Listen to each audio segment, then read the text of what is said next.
Me. Hey guys. Welcome to the show. It's my show, the Scott Horton Show. Some of you like it. That should be my tagline. Instead of libertarian foreign policy, mostly it should be some people think it's okay. All right, well. Hey, chat room guys, there's not very many of you today. Where's everybody else? Maybe you should email them and remind them what time it is. Morning to you guys. Assuming you're in Texas or west of there. I'm drinking Darren's coffee. I'm waking up. I've been awake for about 5 hours, but I'm still working on it. I got news and complaining to do on the show today, and I got a couple of great interviews coming up. First of all, Nebojsa Malic will be on. I interviewed him last night and recorded it. I try to never do that. But, hey, for Nebojsa I will. And why? Because there's a color-coded revolution going on in Macedonia. And, so, he knows what's up, man. It's Nebojsa. So I decided to ask him questions. Now, the problem is I'm horrible on the Balkans, man. I'm horrible on even the geography around there. And so I sound like an idiot throughout the whole interview because I don't know what I'm talking about. I'm trying my best to ask him questions based on very little knowledge of my own and didn't really work out too well. But he said good stuff. So if you just try to block out the me part and just listen to Nebojsa talking, then you'll learn some cool stuff about what's going on in Macedonia right now. That's coming up in just a little while. And then Will Grigg is going to be on for a full hour today on the show because there's so much stuff to talk about with Will Grigg that I thought, I think maybe I better have him on for a good 4 segments here. So we can talk about stuff. So that's all coming up on the show today. Ain't you lucky? Yeah. Say what you will about Scott Horton. He does have an impeccable taste in guests. Yeah, I do. And that Will Grigg, he's a talented writer. You guys read his blog all the time? I hope you do. He talks good, too. Real good. But, boy, what a talented writer. All right. So, yeah. ScottHorton.org. That's my website. Stop by ScottHorton.org if you want to listen to stuff. I got whole show archives and, interview-only archives going back to 2003 there. Well, the whole show archives only go back to like 2010 or something. But the interview archives, there's about 3,800 of them now going back to 2003 there. At ScottHorton.org/interviews. And there's a chat room if you want to hang out with the guys, talk El Caminos or whatever it is that you're interested in. Yeah, lots of people talk about lots of stuff in there. It's a chat room for crying out loud. That's ScottHorton.org/chat. So you can hang out in there. Talk about how much you like Will Grigg or, whatever it is. And that's pretty cool. And then check this out. And man, I gotta remember to say this all the time now. I gotta say this at the beginning of these interviews and at the end of the interviews so people only listening to the interview archives know it too. I got transcripts for sale. People say, where's the transcripts, man? We need to have transcripts. Well, you transcribe them. It's hard. And it's expensive. You're gonna hire somebody to do it. It's not like we got a bunch of zillionaire socialists financing us like Amy Goodman or something here on this show. Only broke-ass capitalists. That's kind of strange. And so, who's going to pay for that? Well, you are, if you want transcripts. But we're only charging $2 for them. Or was it $2.50 or something? And then you get a transcript. And then I want to have it where the deal is where if you pay $150, then from now on, anytime anybody gets a transcript done, you get it too. And you'll be in the lifelong transcript getter club. Don't you think that's cool? Now, I'm going to have to remember to put a link up at the top, or figure out how to, or get Matt to put one up there, or Dave, or somebody. Put a link up at the top of the page. Maybe put a link at the bottom of each interview archive that, like, click here to buy a transcript of this thing. Don't you think that'd be cool? Oh, Will Grigg, he'll be on in, say, 55 minutes from now. Chat room questioner person. But yeah, man, I want to sell you guys transcripts. And people ask for transcripts. Hey, you got a transcript of this? You got a transcript of that? Sorry, wish I did. But now, I've got a volunteer who is so damn good at transcribing things that she is basically willing to do it for this very low, affordable rate. Seemed like a good idea to get you guys to do that. And then wouldn't that be great if, maybe we could do a thing where, I don't know, after 6 months or something, the transcripts actually get posted on the archive so they're searchable later, after a good period of time has lapsed, so that people who are paying money have an advantage there with it, kind of thing.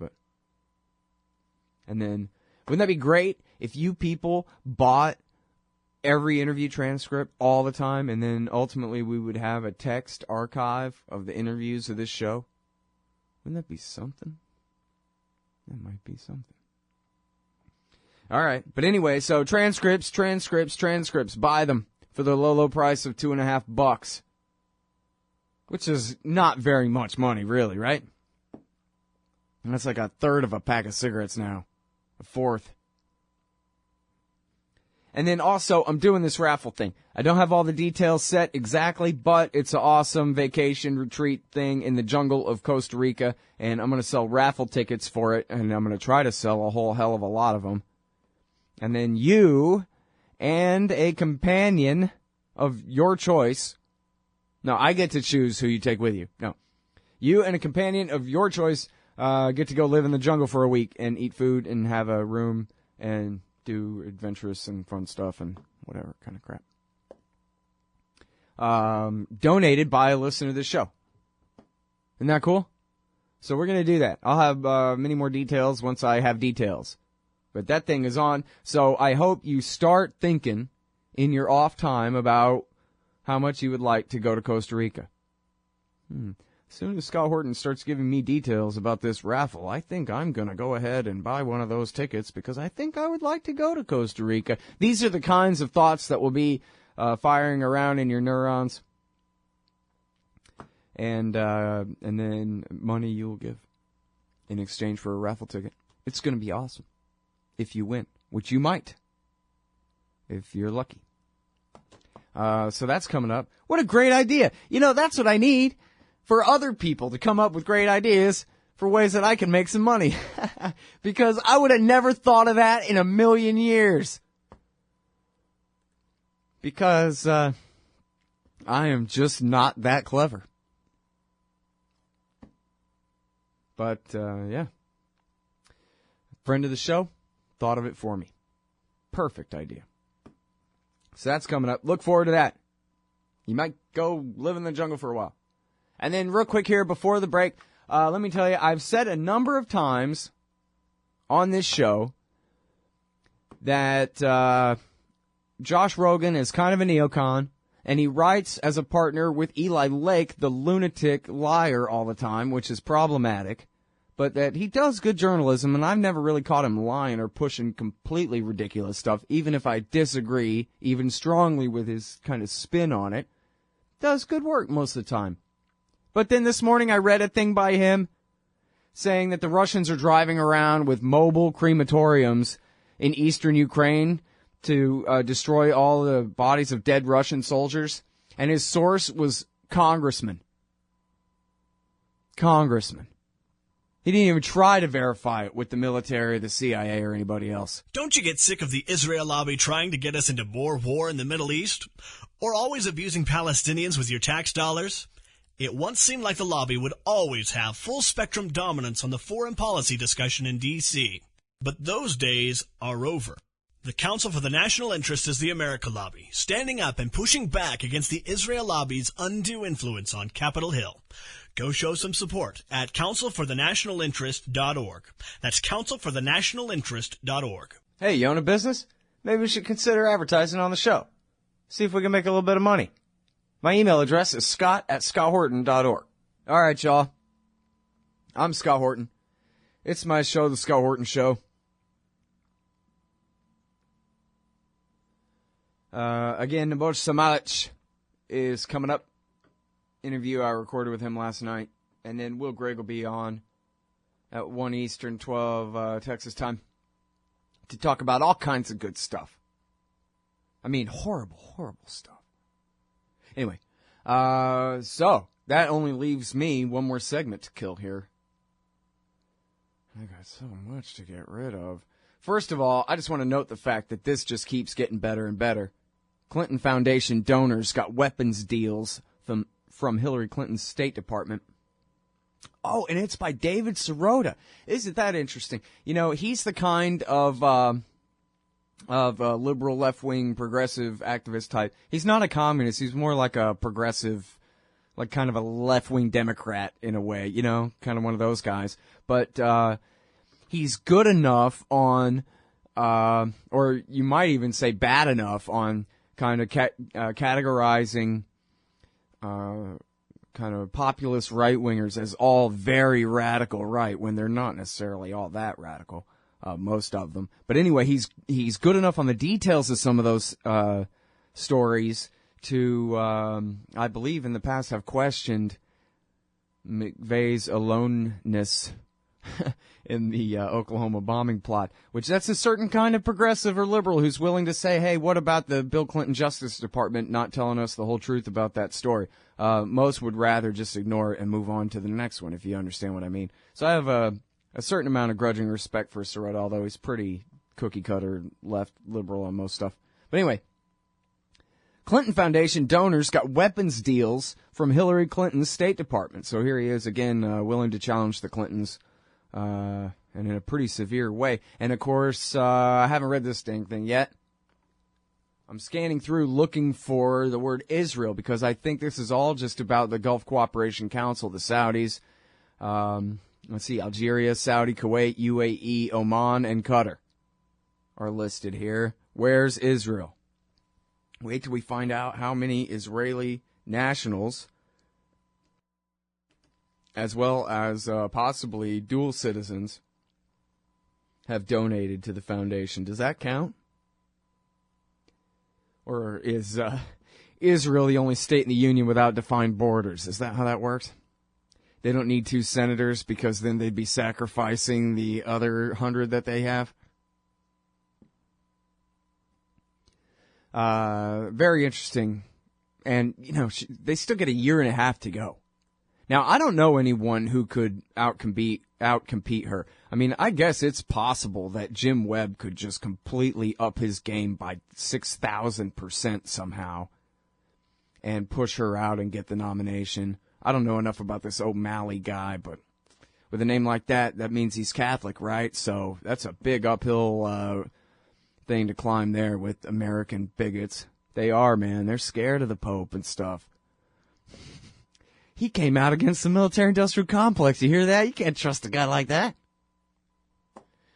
And I don't know enough about that guy O'Malley, but he doesn't seem, from what I know of him, he doesn't seem to have near enough charisma to get the nomination. Obama in challenging Clinton, he had a ton of power already lined up before 2007 even started. You know, he was ready already. He'd been recruited from within the top ranks of the Democratic Party that were split from the Clintons then. I don't believe that they have a character like that now. But Hillary is so flawed. I mean, she's just horrible, dude. I mean, I'm not going to waste the show sitting here going down the list. I'm just saying, look at how hilarious this is that, you know, here with a year and a half to go, with her, I really don't like that lady numbers as high as they've ever been, near 50%, and with virtually no hope of getting much better than that. With her last book being a complete flop because she already was so 2000 and won 2,000 years ago. She's over. Everybody hates her. Women hate her. Men hate her. She's the boss that you can't stand. Now, Eric Gareth argues that Americans, and in fact, this is like what, I guess what Carlin said about Bill, right? Was he's the worst liar in the world, and the Americans like that about him.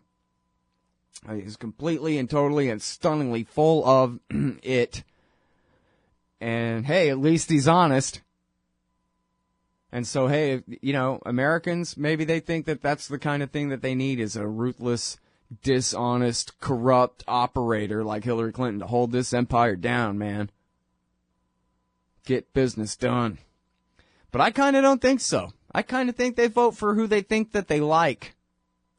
And I don't think people like Hillary Clinton. I think if they ever did, it was over by now kind of thing. It is over by now. So anyway, it's going to be fun to watch her floundering around. But this is, you know, the main reason why for years now. What is it, 2015? I should have wrote this down on a calendar somewhere. Should have written it down on a calendar somewhere when I started calling it for Jeb. But I don't think she stands a chance against him. And because this stuff is just going to keep coming up over and over and over again, too. You know, Greg Palast has stuff all about the electric bills in Pakistan and all this money that she was using all this back in 1998 or whatever. Her old law firm's client was this electric company that had some kind of deal with the Pakistani, some kind of crap, or maybe it was just the bank, a bank that she had represented. Had a deal with a Pakistani electric company, something like that. And anyway, she used the full state power of the American empire in order to put an IMF chokehold on the Pakistanis until they would cough up the money to her favored cronies. That was back then. That was Greg Palast writing back before the turn of the century about this lady. And anyway, it's going to keep going on, and we still got so much time to go. It's like the slowest motion train wreck, but it's one that I think that we can enjoy, right? Knowing that every single day in her private moments, Hillary Clinton is going, well, or whatever, not having a good time. She wants it so bad, but nobody wants to give it to her. Oh, except the flip side of this is, look at all the liberals lining up behind her, even though they hate her, even though they know better, even though they vastly preferred Obama to her 8 years ago, whatever. Hey, at least she's not Jeb Bush and all that kind of thing. And that goes from across, not every one, but some from every part of the left spectrum, right? From Commie to Brzezinski. Amazing. Hillary Clinton. All right, now more important news. In case you missed this, you should know about this. Judicial Watch, which is Larry Klayman, the right-wing guy who sits around suing the government all day, and who is at least a half a nut, but I don't mind, gets some work done. Oh, man, am I already out of time? Boy, I went on way too long about that. Well, they leaked this DIA report to him, or it came out through a FOIA, actually, about how they knew good and well the consequences of their policy in Syria, dated 2012, and they kept doing it anyway, and then all the worst of it came true. And you could read about it at LevantReport.com, for example. Hey, y'all, Scott Horton here for WallStreetWindow.com. Mike Swanson knows his stuff. He made a killing running his own hedge fund and always gets out of the stock market before the government-generated bubbles pop, which is, by the way, what he's doing right now, selling all his stocks and betting on gold and commodities. Sign up at WallStreetWindow.com and get real-time updates from Mike on all his market moves. It's hard to know how to protect your savings and earn a good return in an economy like this. Mike Swanson can help. Follow along on paper and see for yourself. WallStreetWindow.com. In America today, teachers, cops, judges, and other so-called public servants make far more than the average taxpayer. And their pensions, well, if the people knew, they'd join us. That's where you come in. Taxpayers United of America is embarking on a great new project to train activists how to take on the parasites in your communities. The entire process, from prying loose the facts to disseminating the truth to the people. The next one is June 13th in Denver. It's just $5 if you sign up now at taxpayersunited.org/govpensions. Introducing Nebojsa Malic. He's a former regular columnist for Antiwar.com for years and years. He's now writing as a journalist for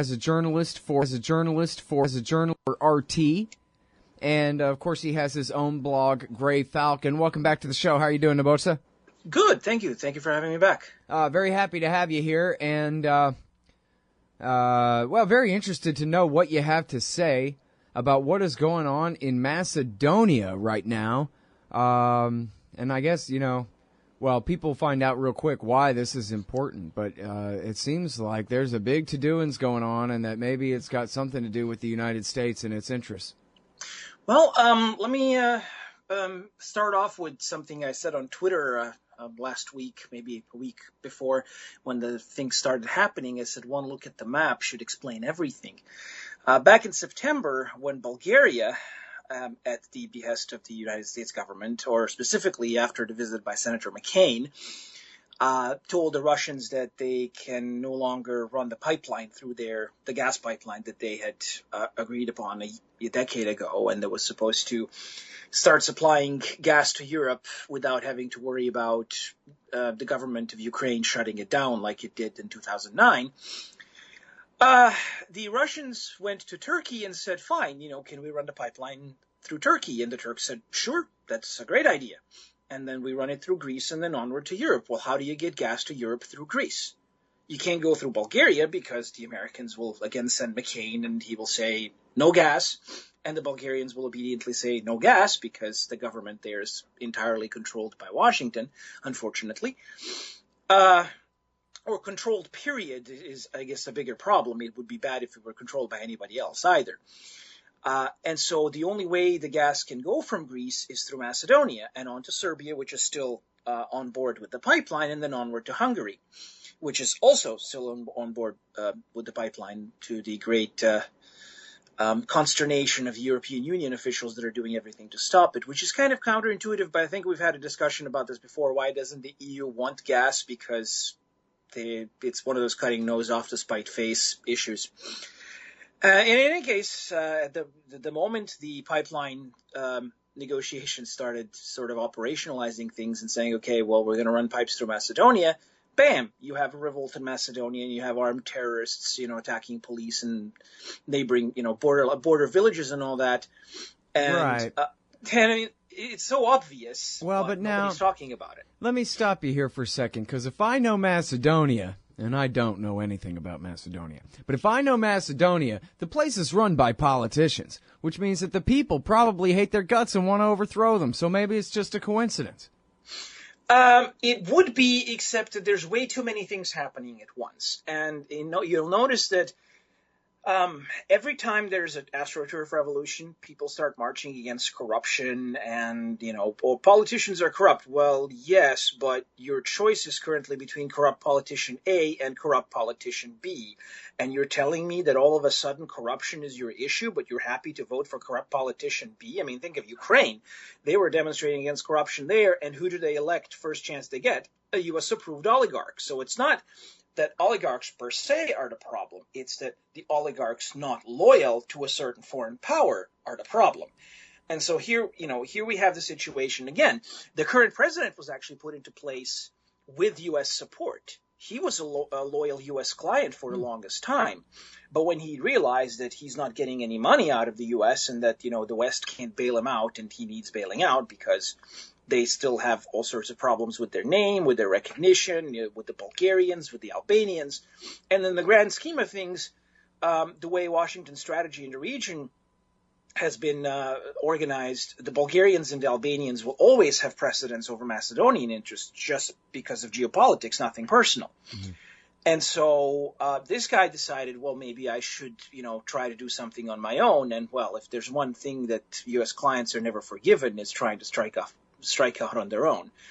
And so here comes the other guy who's, from the Reformed Communist Party, and he says, oh, I'm a liberal Democrat with, democratic democracy, and I'm against corruption, except that he was run out of office because of corruption. His party was run out of office because of corruption. So it's one of those, I get it that people are sick of corruption, but when you get professional demonstrators being funded by these, U.S.-based NGOs and suitcases of cash popping up and that's corruption too. Yeah. Which, by the way, is that a proven fact in this case, or it's just pretty damn obvious? Well, I have to be absolutely fair, obviously, and say that there's been all sorts of allegations flying back and forth, and that some pretty reputable, well-informed sources have actually tracked down all these, U.S.-based NGOs. And in fact, one of my colleagues at RT actually had an interview with the director of one of these foundations at the demonstration in Skopje, and he's like, "Yeah, we're supporting this 1,000%, but we're an independent human rights, open democracy." Liberalism type organization, and we're demonstrating against the corrupt government. And she was asking, well, don't you see anything incongruous with the fact that you are an organization funded by George Soros, who is a known, we all know who Soros works with. And he's like, no, this is perfectly legitimate. So, they admit it, but they don't see a problem with this at all. It's perfectly fine if George Soros decides to overthrow a government on a Tuesday, because that's what he does. Yeah. All right, now, let's try to sum this thing up, because it's complicated and nobody even knows where the hell Macedonia is right now, where it was. And I know there are two different countries fighting over the name and all kinds of crap. So what you're telling me is the Russians had a plan for a pipeline to run through Ukraine. Now that the Americans have overthrown the government in Ukraine, they've decided they don't want to risk that anymore. So now they're going to, they've canceled that, and now they want to run this pipeline across the Black Sea and then through Bulgaria and Macedonia to get to Europe. Now, that was the original plan. That was called the South Stream, and that was planned about 10 years ago when the first Ukrainian gas crisis started. This is before 2014 coup. Oh, it's the Nord Stream that would have gone through Ukraine. So North Stream is going through Germany. The old Soviet-era pipelines are going through Ukraine already. It's just that the Ukrainian government tends to shut them down when they can't pay their own gas bill. They think they should be getting it for free. But that's a whole different thing. So the question was the two different routes around Ukraine, regardless. Neither was to go through Ukraine at this point. Okay, right. And so you had the South Stream and the Turkish Stream. Is that right? And the South Stream was shut down when McCain went to Bulgaria and told them, tell Russians you can't do it. Mm. And the Turkish Stream, the only way it can actually go anywhere is through Greece and then north through Macedonia and then north into Serbia and then north into Hungary. So right now, because the U.S. government doesn't want this Russian gas to go into Europe because that would encourage commerce between Europe and Russia, and, according to the current crop of politicians running State Department, we need to, put up an iron wall towards Russia and, essentially recreate Cold War. What they want to do is stop this. And the way to stop this is to step on their client in Macedonia. And they thought they could do this by, taking 20,000 people out into the streets and then having these Albanians from Kosovo, which has been established as a sort of a vassal NATO state, after they separated it violently from Serbia, have these Albanians cross into the border, occupy a village, and basically show the world that the government doesn't have control over anything, and that should have overthrown the government simply because it would lose support of the people. What happened was that the government actually sent special forces. They retook the village, killed a bunch of these terrorists, and then had 100,000 people, or just about, march in support of the government, and dwarfing the demonstrators completely. And so they basically turned the script upside down and said, we're not falling for this. We're going to stay in place. Am I going to defend these people as good, honest people? Hell no. They're politicians. They're corrupt by definition. But when you have the opposition politician essentially, replaying the script that we saw in Ukraine with the Maidan and with all these other color revolutions from Serbia onward, that all resulted in not just a corrupt regime, but a corrupt client, like Quisling regime that serves not the voters or even the domestic special interests, which most governments do, but a foreign power. You hate government? One of them libertarian types? Or maybe you just can't stand the president, gun grabbers, or warmongers. Me too. That's why I invented LibertyStickers.com. Well, Rick owns it now, and I didn't make up all of them, but still, if you're driving around and want to tell everyone else how wrong their politics are, there's only one place to go. LibertyStickers.com has got your bumper covered. Left, right, libertarian, empire, police, state, founders, quotes, central banking. Yes, bumper stickers about central banking. Lots of them. And, well, everything that matters. LibertyStickers.com. Everyone else's stickers suck. Hey, Scott Horton here to tell you about this great new book by Michael Swanson, The War State. In The War State, Swanson examines how Presidents Truman, Eisenhower, and Kennedy both expanded and fought to limit the rise of the new national security state after World War II. If this nation is ever to live up to its creed of liberty and prosperity for everyone, we are going to have to abolish the empire.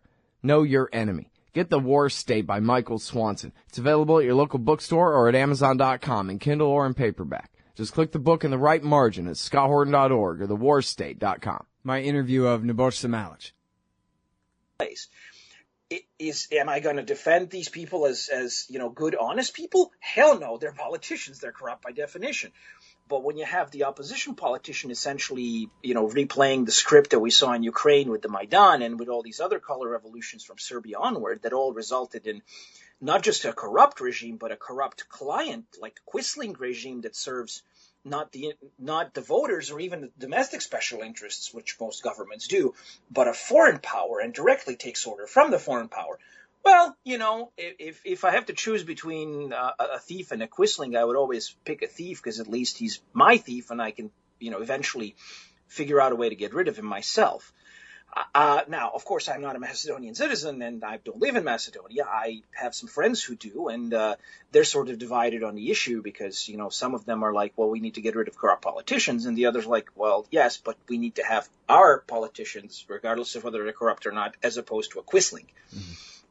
Well, look how well that's it worked really out for Serbia, right? That's a tough part about just being from a small country, is that there are major world empires in the world that have major interests, and so it's hard for you to take a stand on politics toward or against one group of people it's impossible to do so, really, without, in effect, siding with a foreign power. Same thing's going on in Syria right now. You're either a Russian sock puppet or an American one, an Israeli one or an Iranian one. Yeah, pretty much. And then, with Syria, of course, that's a situation in which hundreds of thousands have actually gotten killed over the past 5 years, and it's a full-blown civil war that's more brutal and more disastrous than anything we've seen in the Balkans in the 90s. And we thought, that was a big deal. It certainly was to us who lived there at the time, obviously. But, I won't mince words. Syria is 10 times worse than anything that I've seen in Bosnia.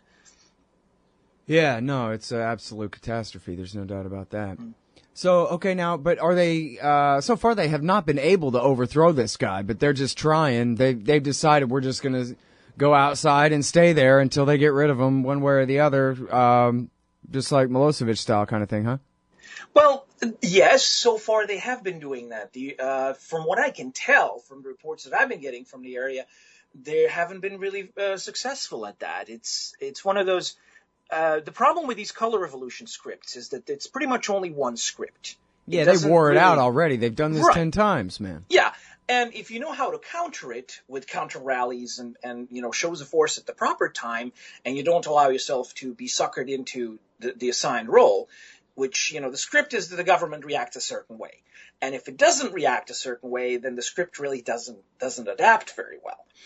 And so this guy seemed to have bucked the script successfully, and now they're probably going to try to, frame him for something else. They'll find a sex scandal, or they'll accuse somebody else of corruption. They'll try to switch the narrative to something else, because this was supposed to be done in a week. This color revolution script, again, once it goes off the rails, it doesn't really work very well. So the fact that they haven't been able to get this done in a week, the fact that these Albanian militants who took this village and were supposed to stay in the village as a symbol of the government's ineptitude were roundly defeated. And I think 18 or 20 of them ended up getting killed. And the Albanians in Kosovo had this, grand ceremony and gave them a hero's funeral, pretty much putting the rest of Macedonia on notice that, yes, this was an external operation aimed at their government. Mm-hmm. And there's honestly, there's nothing that solidifies people more in good old-fashioned nationalism, whether we like it or not, than a manifest external threat. Yeah. And so they proved rather imprudently in the eyes of their employers that this was an external threat. Had they kept mum about it, maybe somebody could have tried spinning the whole, these weren't really Albanians from Kosovo, these were local disenfranchised, people who need more human rights or something, just like they did back in 2001. Mm-hmm. But no, they weren't really subtle about this. And so at this point, it seems like the government has solidified.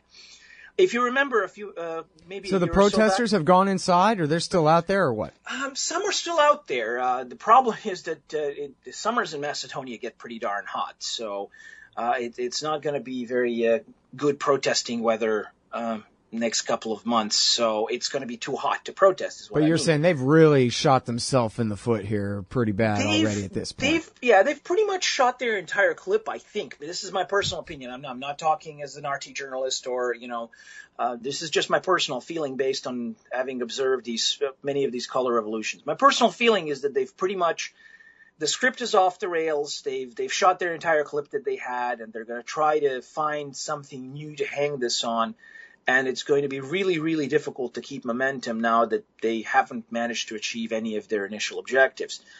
And the worst part is that there's plenty of objectively decent people in that crowd that were initially activated, and they believed that they were fighting for truth, justice, democracy. And when it became blindingly obvious that they were being astroturfed, a lot of them kind of went home and said maybe this was not such a great idea.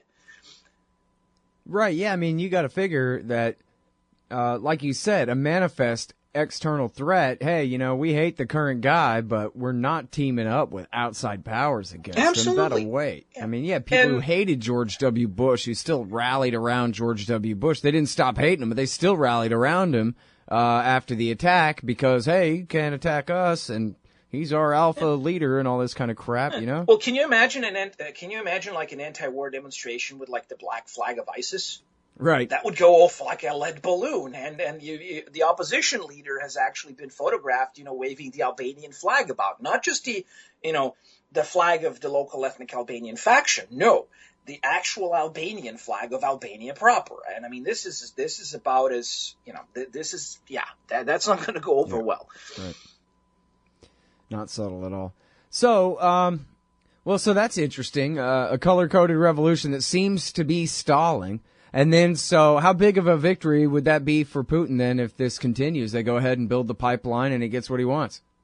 Well, if the pipeline goes through, that achieves several things. The Washington definitely loses leverage over these small countries where the pipeline is going. For example, Macedonia, Serbia. Greece definitely gets a leg to stand on because right now they have nothing regarding the European Union. The EU can pretty much say, pay up or else. And they can't even threaten the exit because that would collapse their government. Whereas if they had the pipeline, they could say, hey, about them gas pipes that we're running. So that would be an issue. Macedonia would definitely have more leverage in terms of getting its name recognized and being recognized as independent of Bulgaria and Albania, which are two major U.S. clients in the region. I won't even call them allies. That can threaten it to dismember it at any point. The Serbian government, if it ever decided to rediscover its spine, would have something to stand on. Hungarian government, which has also survived an attempted color revolution, the Hungarians would also have something more to stand on than they already do. So, and you're looking at Europeans who would be getting gas at much cheaper prices than the U.S. liquid offer. If and when they ever build terminals to receive it would be. I mean, there's this whole, the Europeans don't have to import gas from Russia. We'll just send them cheap American gas. It's not cheap. It's like 10 times more expensive.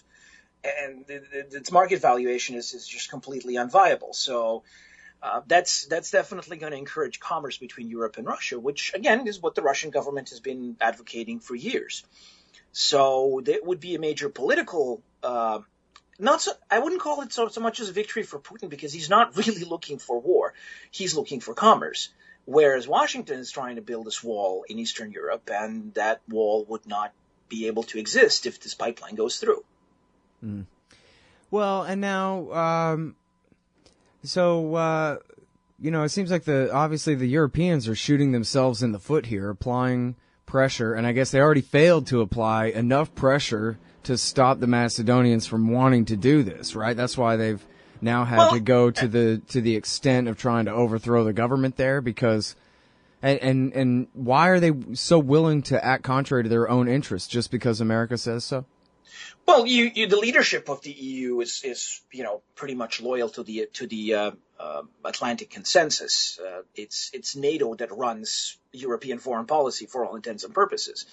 And so you've got these individual countries that are looking out for themselves, but you have this whole situation where the French had a multi-billion-dollar deal to build some ships for the Russian Navy, and they're trying to Welsh on it now, and they're trying to cut their losses. And the Russians are saying, well, if you break the contract, you're going to have to pay double what the contract was, and you can't afford it.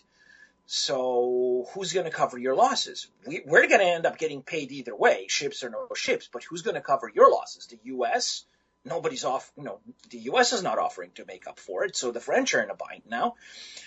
You've got the Germans who are hurting economically because of this whole trade. All right, well, there's still another couple of minutes left on this interview. You know how it goes.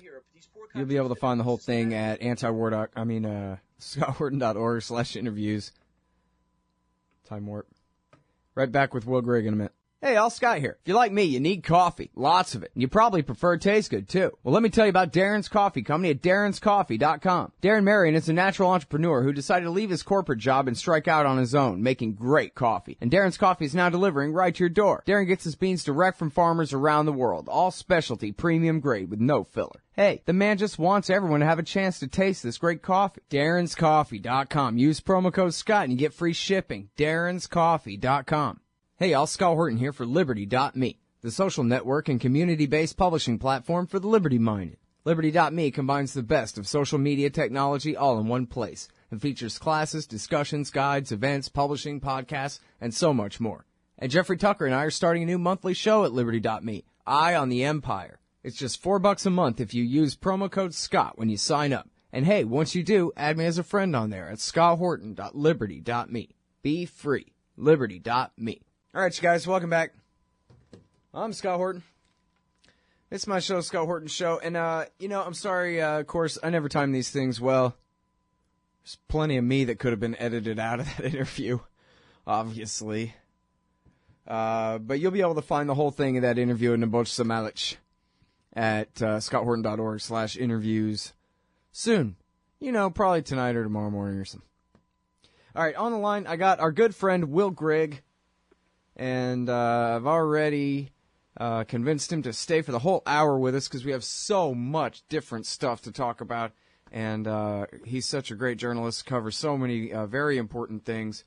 But I'm sorry because I meant to talk to you about this off the air real quick, but got a little sidetracked there, Will. I was hoping that, first of all, we could talk about the story of Kenneth Trenadu and Jesse Trenadu, and where they are now in the court process in Utah. This is such an important story, and I think it's just as interesting to the audience as it is to me. So, could you give us the rundown? I know you can. Kenneth Trenadu was murdered by the FBI. There's no other suitable way of describing it. He had served time in prison as a bank robber, and he was on parole when the Oklahoma City bombing took place in April of 1995. He was visiting his wife's family in northern Mexico, and he came across a border crossing just a week or two after the bombing. And he had been red flagged by our overseers, and he was arrested and taken into custody for a supposed parole violation, which he hadn't committed, and then flown to a facility fairly near Ground Zero, the site of the former Murrah building in Oklahoma City, where he was interrogated by the FBI and a group of other people. And by interrogated, I mean he was beaten to death systematically. There was evidence that he had been garroted, among other things.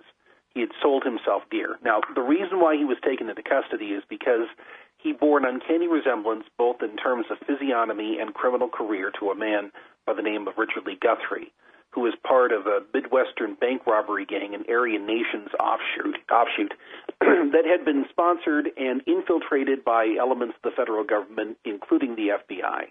And so he was a loose thread that needed to be knitted up after what was probably a bad sting operation gone awry in Oklahoma City that led to the death of 169 people. He was not Mr. Guthrie. Mr. Guthrie was elsewhere within the bowels of the American Gulag. He was already in custody, but one appendage of the Hydra didn't know what the other was doing. And because he bore resemblance to Mr. Guthrie and because he had been a bank robber, He was mistaken for Mr. Guthrie and then taken and killed. And within about a year, Mr. Guthrie likewise died in his cell under circumstances that were highly suspicious. He supposedly hanged himself in spite of the fact that he had promised that he would disclose what he had known about the federal government's dealings with the people out of whom the Oklahoma City bombing plot coalesced. But within a day, less than a day of the death of Kenny Trendadu, his mother was contacted by the warden and told that he had committed suicide in his cell, and he wanted permission to cremate the body, which of course would have destroyed the evidence. Kenny's brother, Jesse, is an attorney, and Jesse filed the right paperwork and issued the proper notices and made the proper ritual invocations in order to prevent the destruction of his brother's body. They obtained custody of his body, and it was so thoroughly traumatized that it would have required the services of Cleopatra's embalmers in order to make it look suitable and presentable for an open casket funeral. But Jesse demanded that there be an open casket funeral because he wanted people to see the handiwork of the federal government. They had gone through and sanitized the cell. They had tried to maintain the pretense that he had killed himself when it was clear, as the coroner pointed out in his report, that this was the result of homicide, not suicide. And both Jesse and the coroner received very stern warnings, not particularly subtle ones as well, that they were making enemies within the Bureau of Prisons and that it was just one federal government. If you were not going along with the program, if you were not embracing the official cover story in a way that discomfited the ambitions of the people running the federal government, in any particular, you were making enemies out of everybody. So since that time, this would have been 1995, 20 years, Jesse Trendadu has been doing what he can in order to find out how it was that his brother ended up where he was, dying the way he did. And in doing so, he has managed through a barrage of freedom of information requests and through civil action. He's pried loose a great deal of material about this so-called sting operation that was run through an off-the-shelf FBI long-term initiative called PATCON, or Patriot Conspiracy.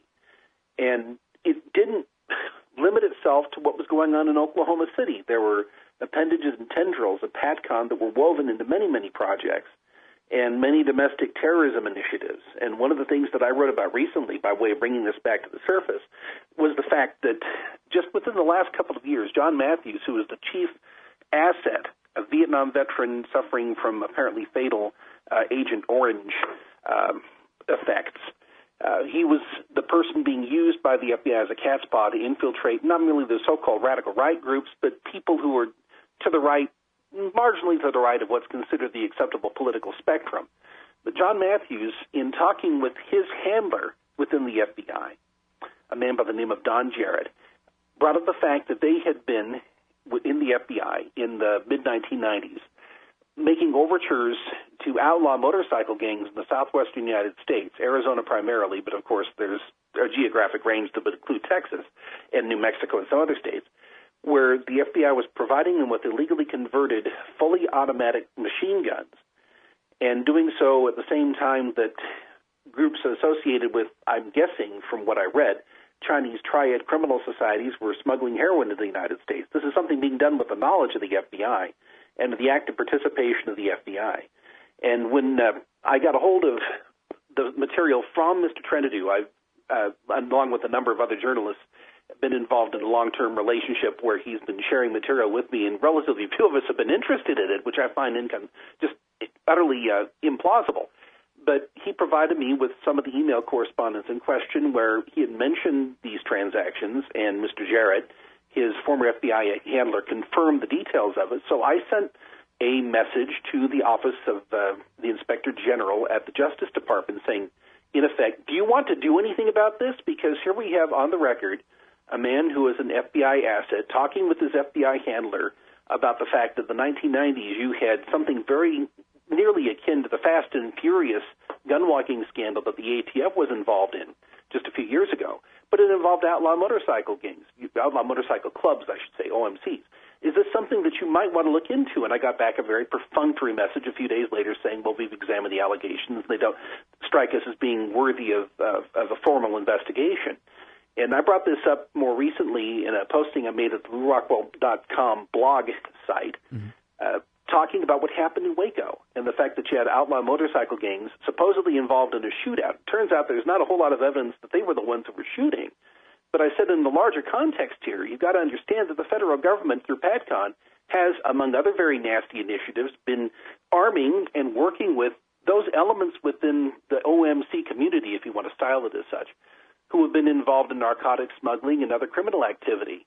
And this is the sort of thing that we find so frequently, as you well know, Scott, whenever there's any kind of large-scale criminal undertaking in this country, the chances are pretty good that it has been not only surveilled but infiltrated by the federal government and co-opted toward their political ends, which don't involve protecting persons and property, but do involve underscoring the supposed indispensability of these various agencies. Right. So that at budget time they can go before the Congress and demand a greater outpouring of plundered revenue in order to fund the people who are employed by that agency. And the other thing that I find interesting that I brought up in the context of what happened in Waco recently is the fact that in the late years of the last decade, 2006 through about 2009, there was a so-called outlaw motorcycle club called the Pagans that have been infiltrated and kept under surveillance by the Justice Department. And they were talking about this group as if it were a large-scale criminal syndicate. They retained the FBI, retained the services as sergeant of arms of a convicted murderer in that group. And eventually the only thing they got by way of criminal activity was evidence that they had been running a raffle, which doesn't strike me really as a badass biker type of thing to do. All right, well, there's so much to follow up on, but we're going to have to wait till after this break. Hold tight, everybody. It's Will Grigg from Pro Libertate, freedominourtime.blogspot.com. Hey, y'all, Scott Horton here. It's always safe to say that one should keep at least some of your savings in precious metals as a hedge against inflation. And if this economy ever does heat back up and the banks start expanding credit, rising prices could make metals a very profitable bet. Since 1977, Robertson Roberts Brokerage Inc. has been helping people buy and sell gold, silver, platinum, and palladium, and they do it well. They're fast, reliable, and trusted for more than 35 years. And they take Bitcoin. Call Robertson Roberts at 1-800-874-9760 or stop by rrbi.co. All right, you guys, welcome back to the show. You know, I didn't even give Will a proper introduction at all. Will Grigg. Isn't he great? Well, listen to the things he says, man. That's awesome. All right, he's also a brilliant writer, and you can find him at Freedom in Our Time. He insists, really. freedominourtime.blogspot.com. And the blog is Pro Libertate. He's also the author of the book Liberty in Eclipse and does the Freedom Zealot podcast. And so we're talking about PatCon and Oklahoma City and Jesse and Kenneth Trenadu, and now even the local massacre in Waco has come up in terms of the precedent in the PatCon operation, the FBI's PatCon operation to infiltrate the radical right in the 90s and their arming of motorcycle gangs. And now, but I wanted to rewind to what you said here at Lou Rockwell's blog, and also just now you kind of made reference to it. You seem to think, and I wonder why, that the people killed there, the bikers killed there, were all or mostly all shot by the cops rather than each other. So far, we don't have any identified shooters within the 170 people who were rounded up on organized crime charges that are tainted with the prospect of being held in some way criminally liable for 9 counts of criminal homicide. And the nature of the shooting, in terms of what I've been able to find out, the wounds that were inflicted, the fatal wounds inflicted on the victims, are not what you would see if you had a melee erupting in a parking lot and people firing wildly while trying to find cover, which is the sort of thing that you'd have if you're dealing with people who are not particularly well trained and not all that well prepared for a gunfight spontaneously to erupt. There were people who fled back into the restaurant after the shooting began. Some of them were arrested in the restaurant. And we do know that there were people with the police who are snipers and who had the high ground, and it seems to me very plausible at this point, given what little we know, that the 9 people were all killed by the police, or perhaps most of the 9 people were killed by the police, after perhaps a random act of gunfire or the eruption of the fight and concerns over gunfire. emerging as the fight escalated. But right now, we just don't have any evidence to connect any of the people who have been arrested with any specific shooting. I presume them all innocent. Well, of course we should, and that's constitutionally mandated and morally appropriate to presume them all innocent. I do find it interesting that you had this Officer Braylow case in Cleveland where you had, 149 shots fired at a stationary car and the officer himself climbing on top of the hood and reloading at least once and firing into the windshield to kill these two people who were unarmed and at this point cut off and helpless. You had, I don't know how many law enforcement officers involved in this, what we would have to call homicide, who refused to cooperate with the prosecution or to file statements. The reason why the judge, and this is a bench trial, of course, they weren't going to put this before a jury. The reason why the judge decided that Officer Braylow could not be held guilty for criminal homicide is because he could not specifically connect any of his gunshots to the fatal wounds that were inflicted on that couple. And yet we have 170 people in the state of Texas right now, almost none of whom had anything to do with the fight, and to this day, so far, none of whom has been connected to any of the gunshots that were fired. But they're all being held right now and facing the prospect of some element of criminal liability for the killing of 9 people who were probably killed by the police, which makes perfect sense if you understand how what we're told to call the law operates in America right now as opposed to the way it's supposed to function. Right. In other words, they're looking for when they can shoot, and then they do, at the minimum. That's it. Yes. And they, of course, knew that this meeting was going to take place. This meeting was not some kind of a gang summit because you're not dealing with gangs. You're dealing with motorcycle clubs that at the edges are somewhat tainted by criminal conduct on behalf of discrete individual members of these motorcycle clubs. This is something that had been long planned and that had, to the extent that we've been given in public information what was going on, that had nothing to do with plotting or carrying out criminal activity. It's been characterized by some people as simply a way of clearing the air involving territorial disputes among these private organizations that to some extent flatter themselves that they're kingdoms or principalities of some sort. This wasn't the sort of thing, in other words, that would have made really good copy or made really good drama for Sons of Anarchy, which is the lens through which most of the public now is perceiving what happened there in Waco. And as a point of personal privilege here, in my former career as a musician, I spent a lot of time in, if you will, the biker milieu, playing in biker bars and dealing with bikers, and I have never had a problem with any of them. When I was living in Rexburg, Idaho as a teenager, Rexburg, Idaho being a stop on the way to Yellowstone, every July or August, the Hells Angels would materialize literally across the street from my house on the corner, because there was only one bar in this Mormon town. It was called Poor Old Don's Place, and their parking lot would be filled with the motorcycles of the Hells Angels as they would go there and refuel on the way to West Yellowstone. Now, the cops would hover at the periphery, and we didn't have any problems at all. So I'm not particularly put off by outlaw motorcycle clubs. I've often told my children, if you find yourself in a strange city and you're in trouble, try to find a biker. A biker will help. A police officer may or may not. And so I'm not particularly put off by any of this. I am, however, put off by the fact that there is this assumption that a group of bikers assembling at a, forgive me for using the expression, titty bar, are going to be troublesome to the people who live in that community. What I think here is that you have overcompensation on the part of law enforcement coupled with a certain opportunistic spin that's being put on this incident after the fact.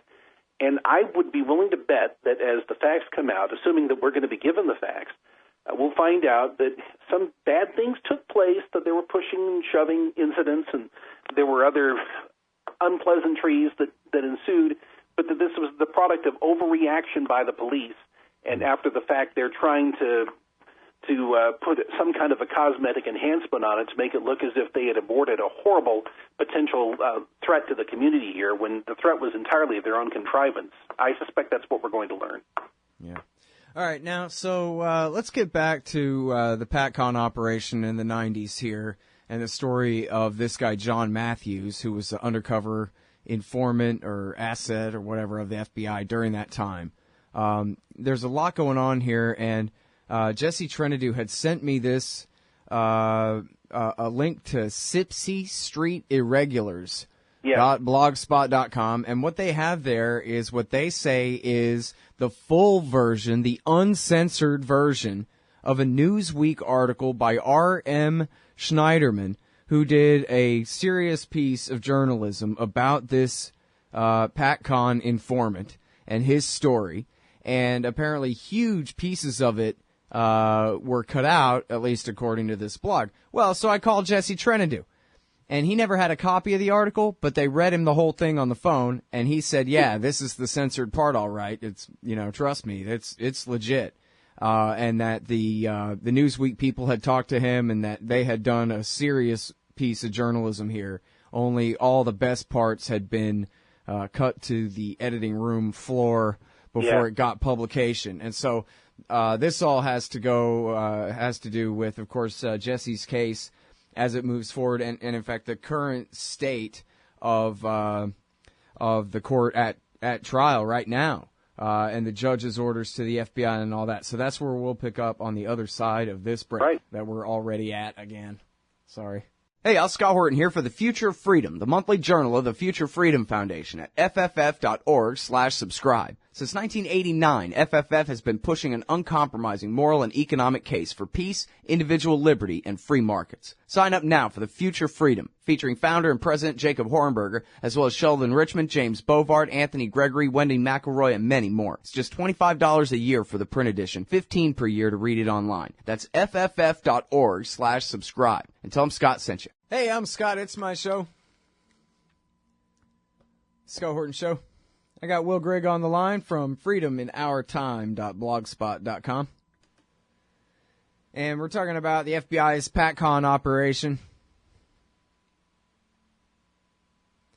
back in the 1990s, infiltrating the populist right from harmless to Nazi and making more and worse of them all the time, and in fact, including the Oklahoma City bombing in some ways. And now part of the reason that we know that, and we already knew that, but part of the reason we know that is because of this guy, John Matthews.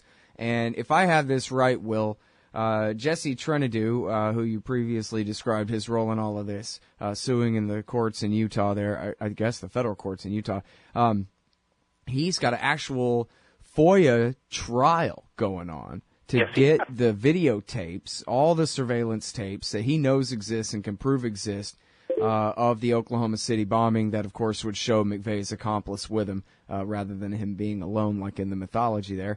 And so, but now he wanted to bring John Matthews to explain to the judge why this is a thing, and you ought to let Jesse win this side of the thing. And yet John Matthews, the former FBI informant, now turned plaintiff's informant, is nowhere to be found. What gives? What gives is that the FBI is strongly invested in preventing Mr. Matthews from testifying. He's living outside of the jurisdiction of a civil subpoena, in this case out of Salt Lake City. And during a conversation that he had almost a year ago, July 9th of 2014, with then FBI Special Agent Adam Quirk in Salt Lake City, Mr. Matthews said that he was not going to obey a subpoena, or if he was forced to testify, if somehow he'd end up within the radius of jurisdiction here and he was compelled to attend the trial in Salt Lake City, he'd perjure himself. He said this in a phone conversation with Adam Quirk, who was an officer of the FBI and an attorney and an officer of the court, somebody who had sworn perjuriously an oath of the Constitution and who is morally, legally, and constitutionally required to tell this man that he has a duty to testify, tell the truth, may the heavens fall. But that's not what Quirk said. What Matthews said in that phone conversation is, I ain't going and I ain't saying nothing unless somebody issues me a subpoena. He said, if they haul my ass to Salt Lake City, I'm going to sit there on the stand and say that I don't recall anything. And Quirk replied, that's fine. And then on the following day, they had a subsequent conversation. And Quirk said, worst case scenario, even if you testified, you can just say that you have nothing to say. And Matthews, who was eager to please Quirk because of fear of retribution against his family. That's an important element in some of the legal filings that Mr. Trendu has made here. He was concerned about the potential of retaliation against himself and against his family, cutting off the payments upon which he depends for his treatment for Agent Orange effects. But Matthews is obviously motivated to please Quirk. He suggested that he might take a trip and thereby make himself unavailable in the event that a subpoena was issued. And Quirk replied, "That's fine," and then using the familiar Anglo-Saxon vulgarism, blank them, right? In other words, blank the court, blank the judge, perform a similar action upon the interests of Mr. Trentadue and Mr. Trentadue's family. And, of course, their only interest now, as you pointed out, Scott, is to try to pry loose from whatever place it's concealed the videotapes that show Mr. McVeigh in the company of the others unknown listed in the original indictment back in 1995. Very few people remember, because very few people remember anything about the case, apart from the fact that Mr. McVeigh was convicted and executed for the crime. Very few people remember that the indictment listed Timothy McVeigh and others unknown. And the others unknown have remained unknown. And this John Doe 2, or John Doe's, but let's personify this as one individual for the purposes of this discussion. This John Doe 2 remains at large, an accomplice in what had been the largest act of terrorism on American soil to be committed to that point, and what remains to this day the largest act of domestic terrorism, in which 169 people, including 17 small children, were murdered. And the FBI obviously is not doing what it can, contrary to its oft-repeated intentions of overturning every stone and beating every brush and doing whatever it can to extract and make public all the evidence having to do with this crime. And it's only, and I use the term only, I guess, in shock quotes, it's only 20 years ago that this happened. We're not talking about the JFK assassination or the Martin Luther King assassination. Yeah. We're not rummaging around in... As long as we're talking shelf life, right? Like Bill Hicks said. Yeah, it's still within, I would think, the routine and expected and predictable half-life of public attention for those who are adults. I mean, this is something that had a tremendous impact on the public mind. There were legislative initiatives that happened in the wake of that atrocity. Much of what we're putting up with now in terms of the suffocating enhancements of security at airports actually began after Oklahoma City, not after 9/11. And every episode of that sort where you've got, in this case, clear pre-knowledge on the part of the FBI, if not active involvement of people controlled by the FBI in that crime. Mm-hmm. And in the case of 9/11, you have many FBI agents with whom I spoke 15 years ago almost, telling me that people had anticipated that attack in lower Manhattan on or about that day, and they had been prevented from doing their jobs. We talked with, you and I have talked with people who have been involved in the Bureau trying to prevent that attack. But every time the government fails in this fashion, it actually succeeds spectacularly, because government is the only human enterprise that actually profits through its failure because it acquires more power and more resources and less accountability. And well, so and the highest level officials on this case have admitted it on the record too. Yes. I forgot which Danny Coulson or Deffenbaugh or both of those guys, FBI agents, are on the record saying, yeah, we think the neo-Nazis did it. And of course they're referring to guys who were, at least halfway state's witnesses and federal agents, down to the last man. And then even in the new book, Oklahoma, relatively new book, a couple years old, by Gumbel and Charles, Oklahoma City, in there they have the prosecutor on the case, on the federal case, saying that if you had our entire team together, we would all agree that, yeah, we let guilty go free. Their excuse is because they wanted to make sure that McVeigh got the death penalty. And if they admitted that any more people were in on it than that, then he might get less than the death penalty, and that was not kosher whatsoever. So in order to make sure that he got killed, they had to let the rest go free. That was their rationalization anyway. Although, of course, we know the real story is because they were up to their eyeballs in it and, as you just said, had all the prior knowledge in the world that they needed, that they could have stopped the attack with. They could have interdicted it very easily. You're talking, for the most part, about the denizens of Elohim City, which was this neo-Nazi enclave that was overrun with people who were connected to at least one, and in many instances, more than one federal agency, or in the case of Andres Strassmeyer, somebody who was involved with not only the U.S. FBI and probably the ATF and most likely the CIA, but also probably German intelligence.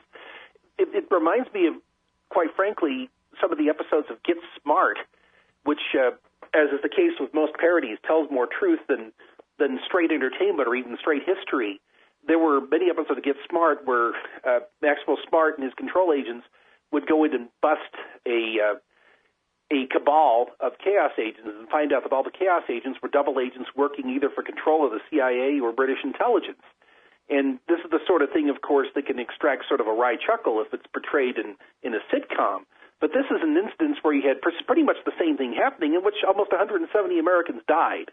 And the one person who's been trying to find out some substantial element of the truth here is the brother of a man who was murdered by the FBI in a case of mistaken identity because they believed that he was one of the assets that had been let free, that he was one of the John Does, one of the multiple John Does involved in either a feeder to the plot to bomb the Murrah building or involved on the scene.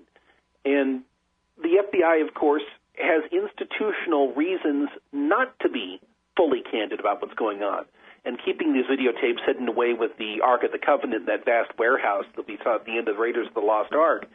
But what Trinidad has been doing, and he's been winning in court, he's been winning repeated motions, is to get the FBI on the record and force them on pain of contempt of court to comply with their obligations under the Freedom of Information Act. And yet, a year ago, they intimidated the key witness so that he couldn't testify. And as you say, that court case is still ongoing.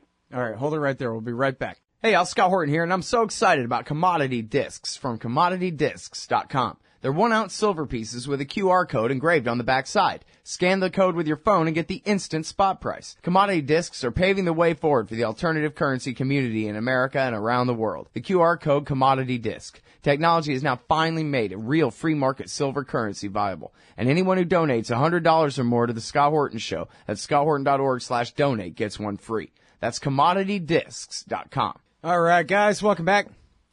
On the phone with Will Grigg from Pro Libertate. That's his great blog.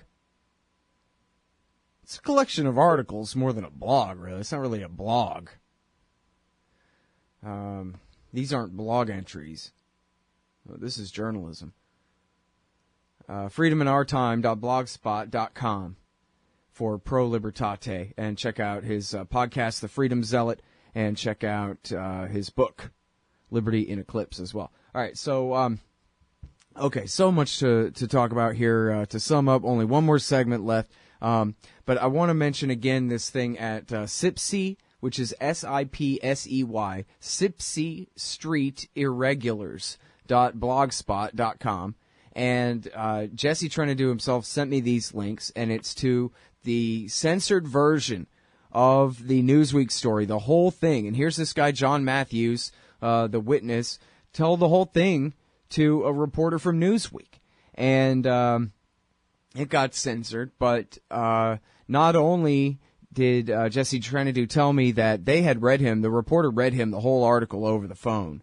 And so he can verify that, yeah, this is all what was in there. This is legit stuff here. And you can tell that it is. This is clearly the same article as the rest of the article, just the redacted portions. Yeah. Brought back to life here. But he said that, in fact, Newsweek, the reporter and Newsweek called him and said, hey, did you leak this? And he said, no, guys, I didn't have it. You only read it to me over the phone.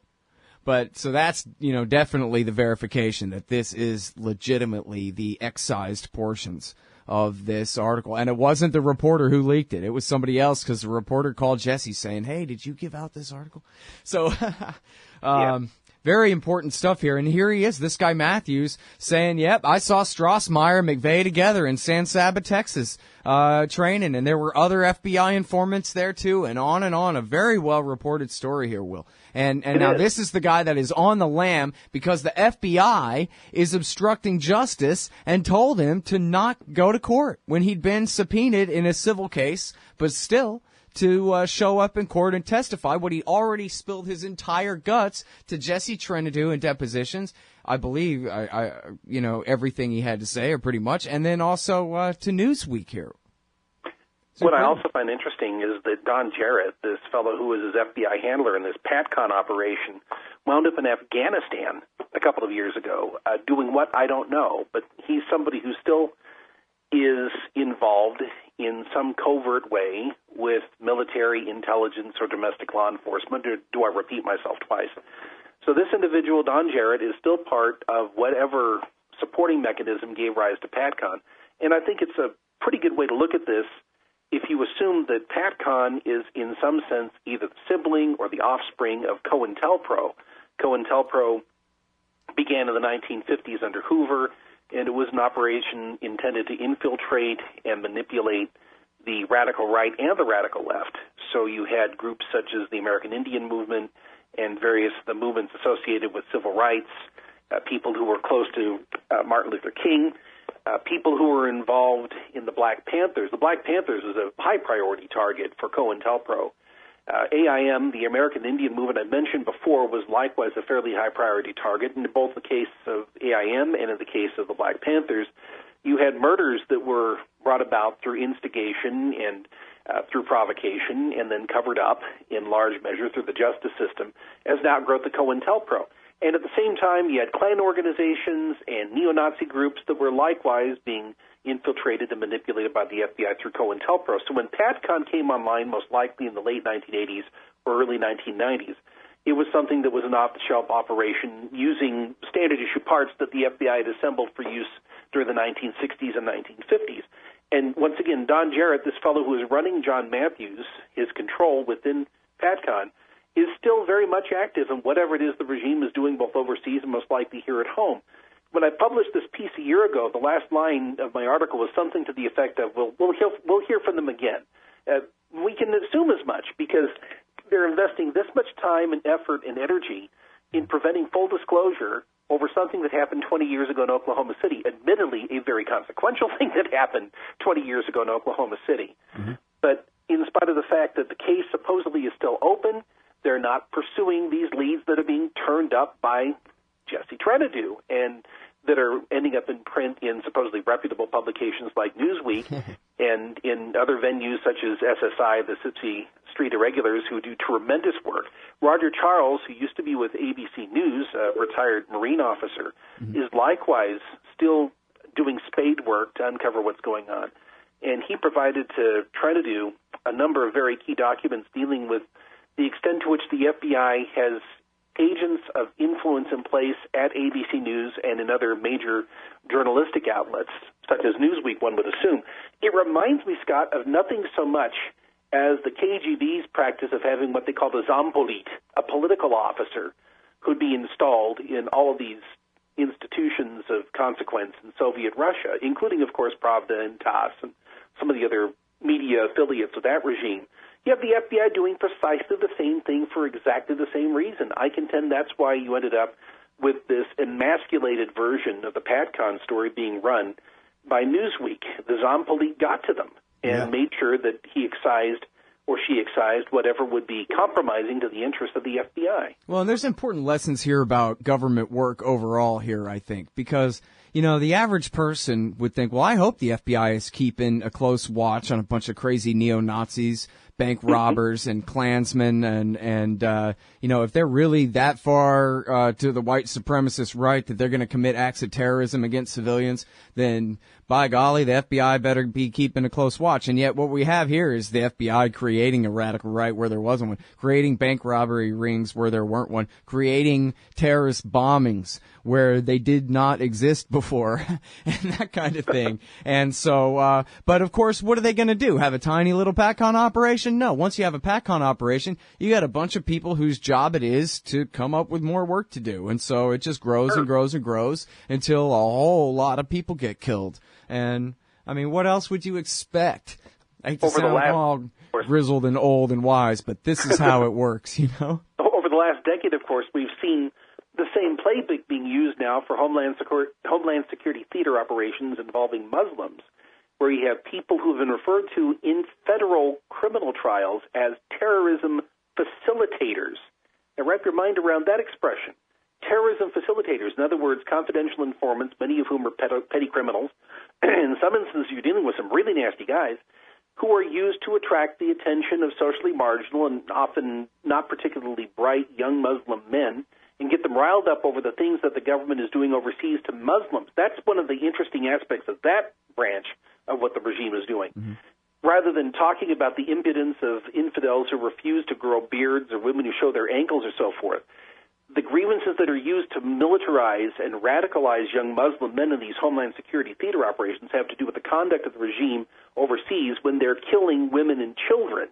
And then they're told that by way of some kind of asymmetrical warfare to retaliate against the government doing these things, they should blow up a Christmas tree in Portland, or they should set off a satchel bomb in Chicago, or some such nonsense of this kind. It's all being carried out through the ministrations of the Homeland Security Theater Troop and these so-called terrorism facilitators. There's a lawsuit underway right now involving a fellow named Craig Montiel, who was a terrorism facilitator in Orange County, California, as part of an FBI initiative called Operation Flex. And he infiltrated a mosque and was trying to get people to go along with whatever plan the FBI was feeding to him. And so the people at the mosque contacted the FBI to complain about what was happening, and one of them ends up being threatened with deportation for outing their confidential informant. That's the sort of thing you're describing here, And Scott. they got off lucky. Yeah, exactly. I know. All right, now I'm sorry because we're so short on time. I don't have time for both of these things. I'm going to interview you again soon about this. I hope you're going to write about it. This U.S. Supreme Court decision upholding the doctrine of qualified immunity that's never been created by any legislature in this land, I don't believe, which is so important in the case of these cops who kicked in this crazy lady's door and killed her. But we don't have time for that because at the end, I got to talk about what we're going to have is a fund drive for Will. It's only in idea form now, but you, dear listeners, especially those listening live right now, you can get a head start on the new fundraising drive that we've got for Will Grigg and his great journalism at freedominourtime.blogspot.com. And all you got to do is just go to any page at Pro Libertate there, freedomoutime.blogspot.com, and you can find a donate by PayPal link right there in the right-hand margin. And usually at the end of each great article, too, which you'll want to read all of them to the end. So conveniently, there's another button right down there at the end of each article. And I will insist that you go and read Will Grigg, and I will ask you to kindly donate and help get this fund drive kicked off right. Thank you so much for your time on the show. It's so great to talk to you again, Will. Scott, that means a lot to me. Thank you. Appreciate it. That's freedominourtime.blogspot.com. See you tomorrow. Thanks.